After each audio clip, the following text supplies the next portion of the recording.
Time now for our press review with Leo McGuinn. Leo, you start in the UK, where several papers have a warning for Prime Minister Keir Starmer.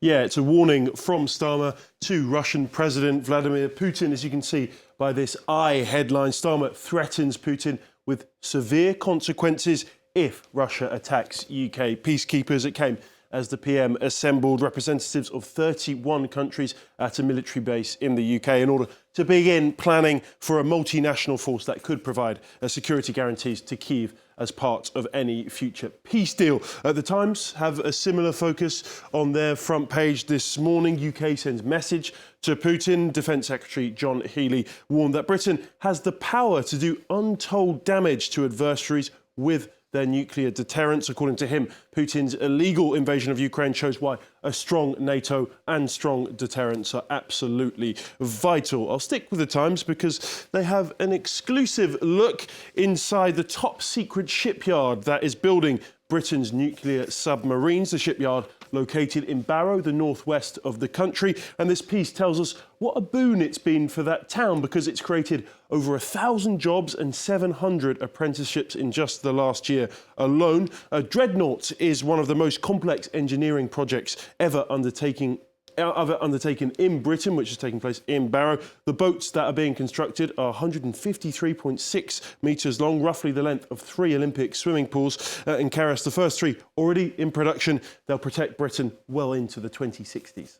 All right, Leo. Well, a little earlier we reported about the firing of the head of Shin Bet, Ronen Bar, in Israel, the head of the country's national security service. How is that being covered in the Israeli press?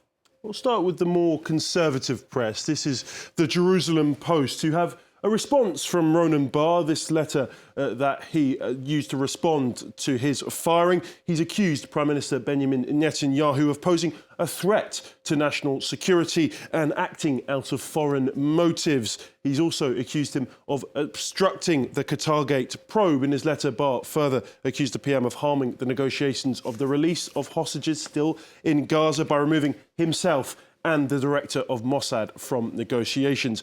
The Times of Israel have this rather damning statistic. Their survey tells us that over 50% of Israelis oppose Bar's firing. In fact, 46% actually say they trust Bar more than Netanyahu, compared to 32% the other way round. And some 45% say they believe Bar is being fired over that Qatargate investigation, a case in which Netanyahu's nearest political advisors are alleged to be involved in pay jobs for promoting the interests of the government of Qatar, of course, an ally and financial supporter of Hamas. I'll finish with the more liberal Haaretz, often critical of the government, unsurprisingly pretty scathing this morning. They have this editorial piece accusing Netanyahu of waging war against anyone who tries to protect Israel's fragile democracy. They say that because the Prime Minister is someone whose judgment can't be trusted, it's not impossible that his goals in firing Bar are to divert attention away from that Qatargate scandal. This piece ends by affirming that the protests that have taken place in Jerusalem over the past 2 days are the last line of defence,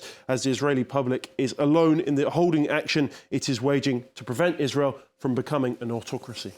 All right, well, moving to another story that we're reporting on this Friday, the first ever World Day for Glaciers. And you found one particularly worrying study, Leo.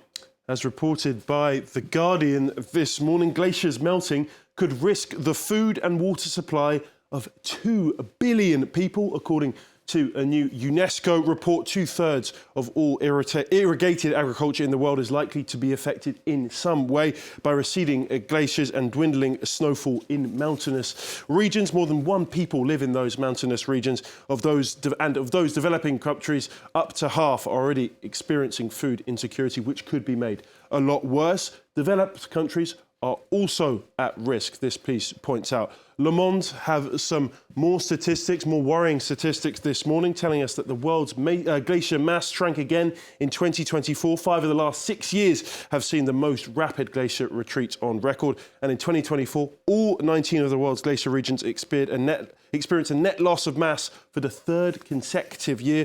Norway, Sweden, Svalbard and the tropical Andes were amongst the worst affected. According to the UN, saving the planet's glaciers was now a matter of survival. All right, Leo, you finish with the news that Kirsty Coventry has been elected as the 10th president of the International Olympic Committee. Well, where else to start but in Zimbabwe, of course. Coventry's home country. That's a local tabloid, H Metro. They have an image of Kirsty Coventry on the front page with the headline, Kirstoric. After 131 years, she becomes the first African to hold the position, and she's also the first ever woman president of the IOC, and the youngest in over 100 years.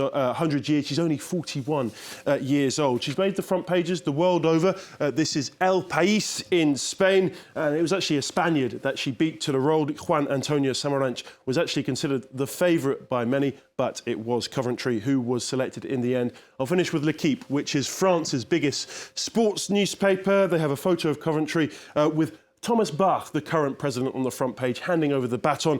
He was a strong backer of the Zimbabwean. They bring us through the details of the ballot, with Coventry winning an overall majority by just one vote in the end. The ex-swimmer will be officially take the reins from Bach in June as he stays on to kind of smooth the transition. This piece finishes by saying that Kirsty Coventry, all too aware of the challenges that await her, from the participation of Russian athletes in the Winter Olympic Games to finding a guideline for transgender athletes, and of course, not forgetting relations with US President Donald Trump, who meddles in sport all the time. And of course, it's his country who will be organising the next Summer Olympic Games, LA 2028. She certainly has her work cut out for her. Thank you for that look at the papers, Leo McGuinn.